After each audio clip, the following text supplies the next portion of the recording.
Hello दोस्तों, मैं हूं राजेश कुमार और फिर से अपने इस यूट्यूब चैनल पे आपका बहुत बहुत स्वागत करता हूं। तो दोस्तों, इसके पहले वाले वीडियो में हमने देखा था कि सम्मिश्र संख्या क्या होता है, रियल नंबर क्या होता है, इमेजिनरी नंबर क्या होता है।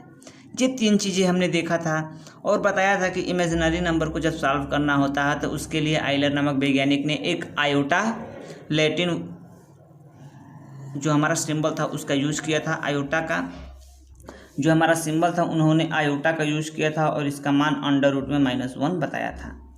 और इसके बाद हमने स्क्वायर निकाला था, क्यूब निकाला था, इसके घात 4 निकाला था, आई के घात 4, और इसके बारे में हमने अध्ययन किया था। आपको हमने होमवर्क भी दिया था कुछ आपने। मैं आशा करता हूं कि आप उस होमवर्क को किए होंगे। अगर किए हैं तो आंसर उसका कमेंट करके कमेंट में ज़रूर बताएं।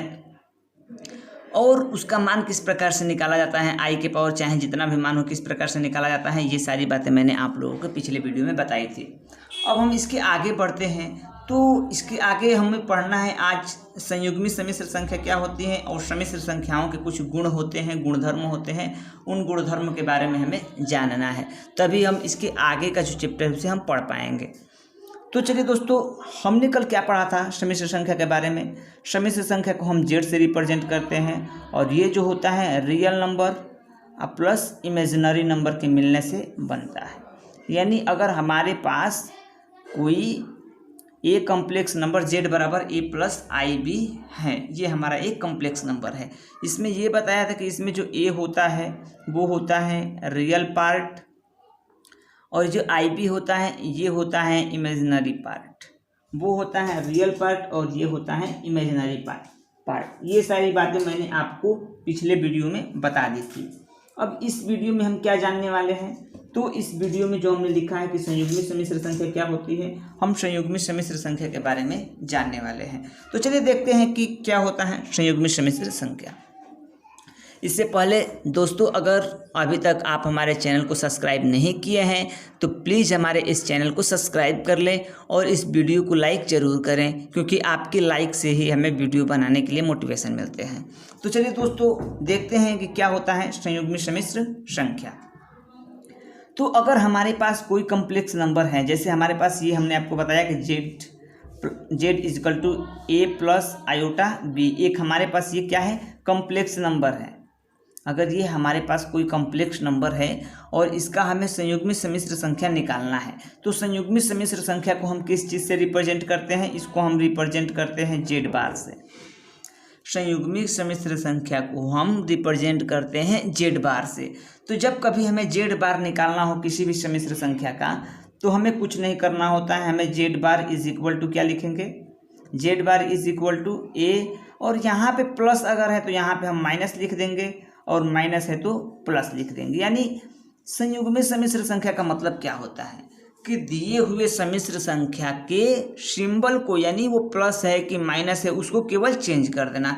अगर प्लस है तो माइनस में और माइनस है तो उसे प्लस में कर देना। यही होता है हमारा संयुग्मी सम्मिश्र संख्या, यानी conjugate complex number. Conjugate complex number यही होता है। जो भी हमारे पास कॉम्प्लेक्स नंबर दिया है उसका हम क्या करेंगे, सिंबल को केवल चेंज कर देंगे। अगर प्लस है तो माइनस, माइनस है तो प्लस कर देंगे, तो वो हमारा क्या हो जाएगा, कंजुगेट नंबर हो जाएगा। जैसे मान लीजिए कि आपके पास एग्जाम्पल के लिए आप देखिए कि अगर आपको दिया है कि Z is equal to 4 + 6i, ये दिया है और पूछ रहा है कि इस सम्मिश्र संख्या का कंजुगेट ज्ञात कीजिए, तो कंजुगेट क्या हो जाएगा, कंजुगेट इसका हो जाएगा 4 - 6i। सारा चीज़ सेम रहेगा, केवल प्लस की जगह पे माइनस हो जाएगा।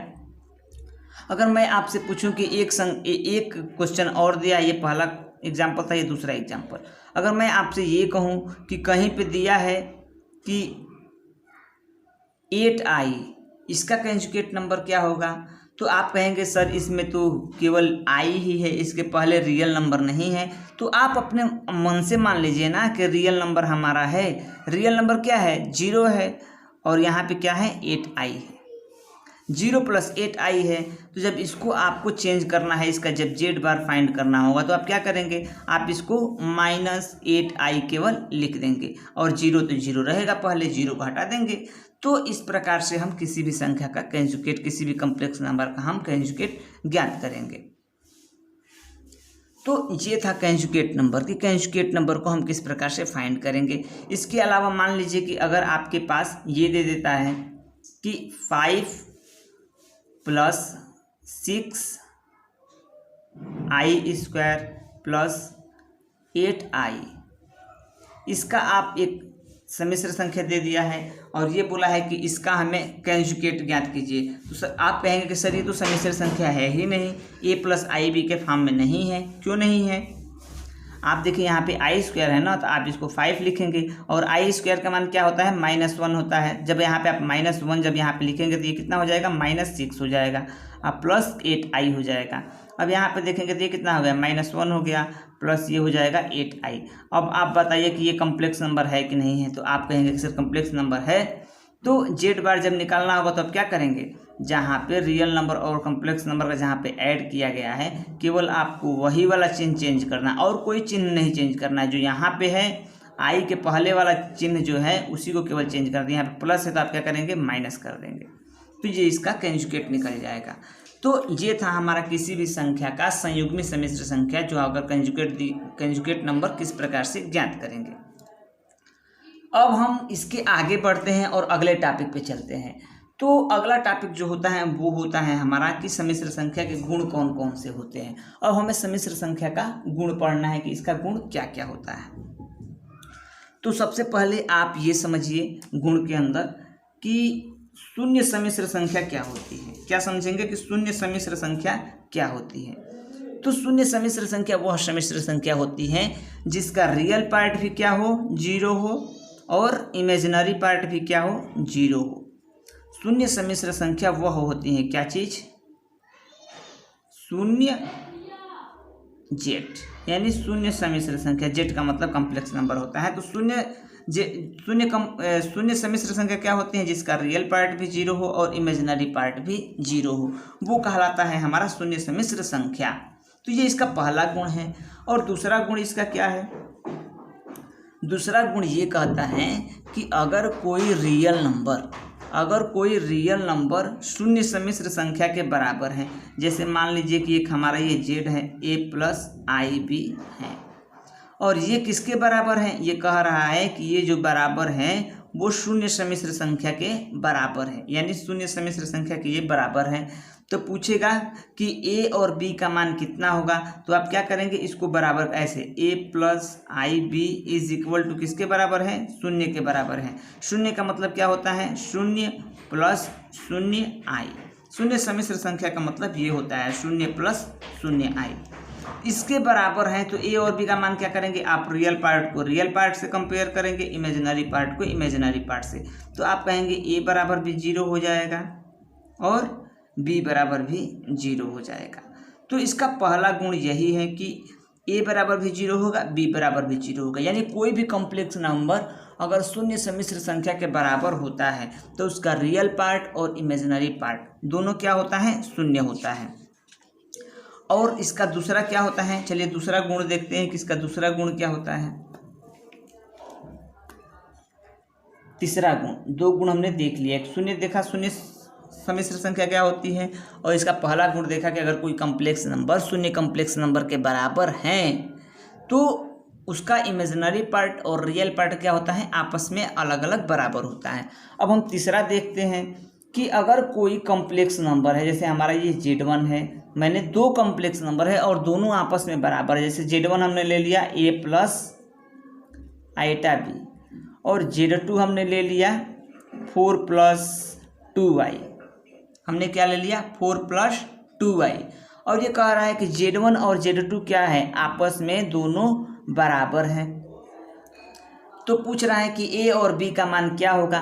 तो जब 2 सम्मिश्र संख्या आपस में बराबर होती हैं तो उनका रियल पार्ट के और इमेजिनरी पार्ट के बराबर होता है। जब दोनों बराबर है तो Z1 की जगह पे a + ib हम लिखेंगे और Z2 की जगह पे 4 + 2y लिखेंगे। अब रियल पार्ट को रियल पार्ट से, इमेजिनरी पार्ट को इमेजिनरी पार्ट से बराबर कर देंगे। तो आप यहाँ पे देखेंगे रियल पार्ट क्या है?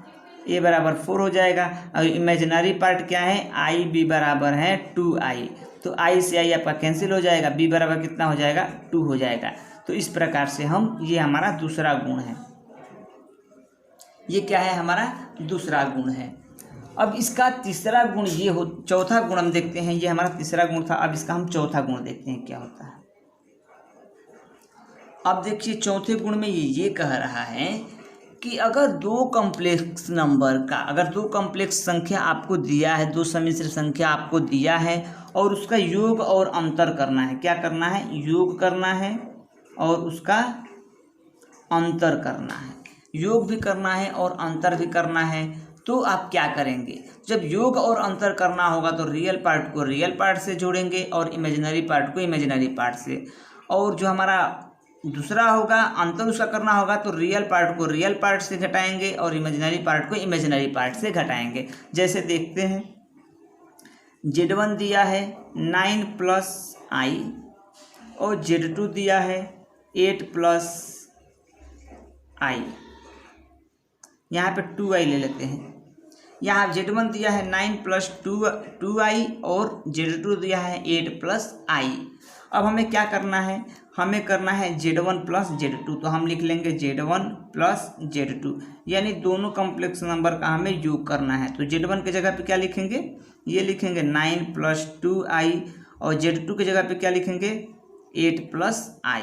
अब देखिए रियल पार्ट को रियल पार्ट से, इमेजिनरी पार्ट को इमेजिनरी पार्ट से। आप कहेंगे 9 8 कितना हो जाएगा, 17 हो जाएगा। और 2 और 1 कितना हो जाएगा, तो आप कहेंगे सर 3 हो जाएगा। तो ये हमारा हो जाएगा 3i। तो Z1 + Z2 कितना आया, तो Z1 + Z2 का मान आपका आ गया 17 + 3i। अब इसके बाद इसका अंतर वाला देखते हैं कि अंतर वाला क्या कहता है। अब हमें फाइंड करना है Z1 - Z2। तो आप क्या करेंगे, तो कुछ नहीं करेंगे, Z1 की जगह पे Z को लिख देंगे, जैसे हमने लिखा 9 + 2i और हमें माइनस करना है। और Z2 की जगह पे क्या लिखेंगे 8 + i। तो आप लिखिए, चलिए इसको करते हैं। ये हो गया 9 + 2i और माइनस है तो माइनस से कोष्टक खोलेंगे तो ये 8 हो जाएगा और ये वाला -i हो जाएगा। अब आप क्या करेंगे, अब आसानी से आप इसको घटा सकते हैं। घटा लीजिए, 9 में से रियल में से रियल को घटाइए तो 9 में से 8 जाएगा, कितना बचेगा 1 बचेगा। और 2 में से इमेजिनरी को इमेजिनरी से 2 में से 1 जाएगा तो कितना बचेगा i बचेगा। तो ये हमारा क्या हो जाएगा, ये हो जाएगा हमारा Z1 - Z2। ये हो जाएगा हमारा Z1 - Z2। तो ये हमारा चौथा गुण इसका यही कह रहा था कि अगर दो कॉम्प्लेक्स नंबर दिया है, उसका योग और अंतर करना हो तो हम रियल पार्ट में से रियल पार्ट को जोड़ेंगे, इमेजिनरी पार्ट से इमेजिनरी पार्ट को जोड़ेंगे। अब इसका जो छठा नियम होता है वो ये कहता है कि अगर दो कॉम्प्लेक्स नंबर का अगर आपको गुणा करना है तो हम नॉर्मल विधि से ही गुणा करेंगे। जैसे आपको मैं गुणा करके दिखा देता हूँ। जैसे मान लीजिए कि हमारे पास यही वाला क्वेश्चन या फिर दूसरा क्वेश्चन, जैसे Z1 हमने ले लिया 2 + 3i और Z2 हमने ले लिया 3 + 8i। अब हमें क्या करना है, Z1 × Z2 को फाइंड करना है। तो Z1 की जगह पे हम Z1 लिखेंगे 2 + 3i, इंटू यहाँ पे लिखेंगे 3 + 8i। ये हमने लिख लिया। अब हमें दोनों का मल्टीप्लिकेशन यानी गुणा करना है। तो गुणा किस प्रकार से करेंगे, 2 का पहले इसमें करेंगे फिर इसमें, जैसे गुणा करते हैं वैसे ही करेंगे। तो ये हो गया 3 दूना 6 और इसका जब करेंगे तो कितना हो जाएगा 8 दूना 16i। अब प्लस, अब 3 का करेंगे दोनों में तो 3 3 का कितना हो जाएगा 9i हो जाएगा। और इसमें जब गुणा करेंगे तो 8 3 का 8 24 और i × i का स्क्वायर हो जाएगा। तो अब आप यहाँ पे देखेंगे ये तो 6 है ये, और इसको जोड़ लेंगे 16 9 कितना होता है, तो आप कहेंगे सर 25i होता है, तो हम 25i लिख लेते हैं। अब देखिए i² का आप मान बताइए, i² का मान कितना होता है, तो वो होता है -1। तो यहाँ पे आप लिख देंगे -28। जब आप -1 से गुणा करेंगे तो -28 हो जाएगा। अब आप देख लीजिए रियल पार्ट को एक साथ लिख लेंगे, इमेजिनरी पार्ट को एक साथ, इसमें से घट जाएगा, कितना बचेगा -22 + 25i। ये हो जाएगा हमारा क्या चीज़, Z1 × Z2। तो इस प्रकार से हम गुणा करेंगे। जोड़ घटाना किस प्रकार से करना है ये आपने देख ही लिया। तो ये थी हमारी सारी बातें। अब इसमें हमें कुछ चीज़ और जानना है, उसके बारे में जान लेते हैं। ये तो आपने सारा गुण इसका देख लिया। अब हमें पढ़ना है कि इसका क्रमिक युग्म क्या होता है। क्रमिक युग्म तो जैसे क्रमिक माने क्रम से जो आता है वही युग्म मतलब होता है जोड़ा, क्रमिक मतलब जो क्रम से आता है। यानी अगर आपको कोई कॉम्प्लेक्स नंबर दिया है a+ib, ये आपको एक कॉम्प्लेक्स नंबर दिया है और इसका पूछ दे रहा है कि इसका क्रमिक युग्म क्या होगा, यानी आर्डर पेयर क्या होगा। क्रमिक युग्म को इंग्लिश में आर्डर्ड पेयर बोलते हैं। सॉरी, तो इसका आर्डर्ड पेयर क्या होगा, तो आप क्या बताएंगे। तो जब आर्डर्ड पेयर निकालना होता है यानी क्रमिक युग्म जब निकालना होगा, क्रमिक युग्म जब क्रमिक युग्म आपको निकालना होगा तो आप क्या करेंगे, रियल पार्ट को पहले लिखेंगे और इमेजिनरी पार्ट को बाद में लिखेंगे। रियल पार्ट को पहले, इमेजिनरी पार्ट को बाद में। रियल पार्ट का मतलब होता है एक्स एक्स, जैसे आपने कोऑर्डिनेट ज्योमेट्री में पढ़ा होगा पिछले क्लास में कि जो ये होता है वो एक्स होता है, जैसे हम निर्देशांक में पढ़े थे ना, ऐसे लिखना x1 और y1 ऐसे हम लिखते थे कामा लगा करके, वही वाला चीज़ इसी को बोलते हैं क्रमिक युग्म। ए को x पे और बी को y पे डिनोट करेंगे हम, तो ये होता है हमारा क्रमिक युग्म। जैसे हमारे पास एग्जाम्पल के लिए अगर आप ले लीजिए, हमारे पास एक ये है सम्मिश्र संख्या, ये है 2 + 8i, तो इसका क्रमिक युग्म क्या होगा, आर्डर पेयर इसका क्या होगा, तो आप कहेंगे सर 2 होगा और 8 होगा। जी हाँ, यही होगा इसका आर्डर पेयर। तो आर्डर पेयर तो बहुत ही आसान है, इसको आप निकाल लेंगे। अब इसके आगे हम चलते हैं, गुणात्मक तत्समक क्या होता है। गुणात्मक तत्समक इसको इंग्लिश में बोलते हैं मल्टीप्लिकेटिव इनवर्स। मल्टीप्लिकेटिव इनवर्स तत्समक कहिए या फिर इसको एक और नाम से बोलते हैं व्युत्क्रम। गुणात्मक व्युत्क्रम क्या होता है, मल्टीप्लिकेटिव इनवर्स क्या होता है। तो इसका मतलब ये होता है कि जैसे अगर आपके पास 5 दिया है, अगर मैं आपसे कहूँ कि इसका गुणात्मक व्युत्क्रम क्या होगा या फिर गुणात्मक तत्समक क्या होगा, तो इसका गुणात्मक तत्समक हो जाएगा 1/5। यानी कुछ नहीं करना, इसका उल्टा करना, 1/, में कर देना है। जैसे अगर आपको कोई नंबर दिया है 8, अब कहें इसका गुणात्मक तत्समक क्या होगा, तो आप कहेंगे 1/8। अगर इधर 1/2 दिया है तो इसका गुणात्मक तत्समक, तो इसको क्या करेंगे, इसको ऊपर लेकर चले जाएंगे तो ये हो जाएगा हमारा 2, यानी 1/, उसको कर देंगे तो वो हो जाएगा हमारा गुणात्मक तत्समक। जैसे अगर कॉम्प्लेक्स नंबर में दिया है, जैसे z बराबर दिया है क्या, a+ib, अगर मैं आपसे कहूँ कि इसका गुणात्मक तत्समक क्या होगा, गुणात्मक तत्समक यानी z इनवर्स, इसको लिखते हैं z इनवर्स से। z इनवर्स क्या होगा, तो आप कहेंगे 1/में a+ib हो जाएगा। ये होता है हमारा गुणात्मक तत्समक। अब आपको एक बात बतानी है, जब कभी भी जैसे मान लीजिए कि आपको एक कॉम्प्लेक्स नंबर दे दिया है, z बराबर ऐसा दे दिया है 1/में 2+i दे दिया है, ये एक आपको कॉम्प्लेक्स नंबर ऐसा दिया है, यानी z बराबर 1/में 2i, और ये बोल रहा है कि उसको इस फॉर्म में चेंज करिए, a+ib के फॉर्म में चेंज करिए। इसका मतलब क्या है, इसको आप अंश में करिए किसी तरह से और इसको a+ib के फॉर्म में कन्वर्ट करिए। तो देखिए कभी भी बटा में अगर i आपको दिखे, कहीं भी बटा में i दिखे, तो इसको बिना सोचे समझे आपको इसको ऊपर ले जाना है। और ऊपर ले जाने के लिए क्या करेंगे, इसका परिमेय, हर का परिमेयीकरण करेंगे। परिमेयीकरण का मतलब ये होता है कि इसके चिन्ह को विपरीत कर देंगे और अंश में भी गुणा, जैसे 2 - i से अंश में गुणा कर देंगे और हर में भी इसी से 2 - i से गुणा कर, अगर यहाँ पे प्लस है तो माइनस करके गुणा करेंगे और माइनस है तो यहाँ पे हम प्लस करके गुणा करेंगे। जब आप गुणा करेंगे तो ऊपर हो जाएगा 2 - i और नीचे हो जाएगा, देखिए a+b हो गया, एक कोष्टक में a - b, यानी 2 का स्क्वायर माइनस i का स्क्वायर हो जाएगा। ये हो जाएगा 2 - i, अब बटे में हो गया 4, अब माइनस i स्क्वायर का मान क्या होता है, -1, माइनस माइनस हो जाएगा प्लस, ये हो जाएगा 1, यानी 2 - i बटे में 5 हो जाएगा। अब इसको अलग अलग आप कर लेंगे तो 2/5 माइनस 1/5 इंटू आई हो जाएगा। अब इसको देख लीजिए, ए प्लस आई बी के फॉर्म में आ गया है। ये हमारा ए है और ये हमारा पूरा क्या है, ये बी है और ये हमारा आई है, इस फॉर्म में हमारा आ गया है।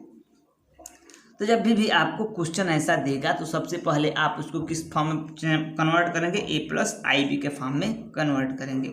अगर कंपेयर करने के लिए इससे कहेगा तो ए बराबर 2/5 हो जाएगा और बी बराबर 1/-1/5 हो जाएगा, क्योंकि यहाँ पे प्लस है ना। अगर आप ऐसे लिखें, ए बराबर क्या हो जाएगा 2/5 और -1/5 आई बराबर हो जाएगा आई बटे में बी, तो आई से आई कट गया, बी बराबर -1/5। तो इस प्रकार से आप कंपेयर करेंगे। तो ये था हमारा आज का जो हमारा टॉपिक था। आज हम इस टॉपिक में बस इतना ही पढ़ेंगे और इसके आगे का जो हमारा वीडियो होगा वो आपको 10 क्वेश्चन का होगा। आपको मैं 10 क्वेश्चन कराऊंगा और उस 10 क्वेश्चनों में आप समझ जाएंगे कि किस प्रकार से इसके क्वेश्चनों को सॉल्व करना है। तो चलिए दोस्तों, थैंक्स। अगर आप हमारे चैनल पर नए हैं तो हमारे इस चैनल को सब्सक्राइब कर लें और बेल आइकन को भी ज़रूर दबा लें और अपने दोस्तों के पास इसको शेयर ज़रूर करें।